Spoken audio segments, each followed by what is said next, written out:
জানো তো বন্ধুরা, আজ করব মোচার ঘন্ট। তো কে কে মোচা খেতে ভালোবাসো আমার মতন তো অবশ্যই বলবে। তো সকাল সকাল আমি বসে পড়েছি, মোচাগুলো ছাড়িয়ে নিলাম। এরপর আমি আদা রসুন বাটবো শিলনোড়ায়, তার কারণ সবাই নাকি বলে যে শিলনোড়ায় আদা রসুন বাটলে টেস্ট হয় খাবারের। তো চলো, বাটা হয়ে গেছে। এরপর মা তৈরি করবে ওটা। এবার এর মধ্যে দিয়ে দিল ছোলা, মোচা কাটাটা, আর দিয়ে দিল নুন, দিয়ে জল দিয়ে ভালো করে এটাকে সেদ্ধ করে নিতে হবে। তো সেদ্ধ করা হয়ে গেছে।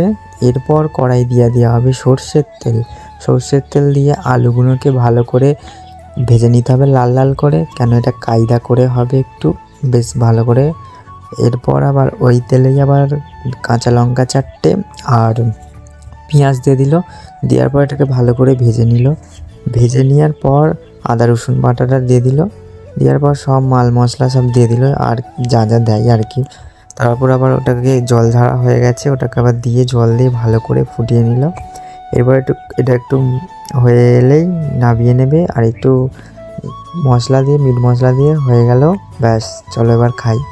তো অসাধারণ হয়েছিল খেতে, পুরো হেভি।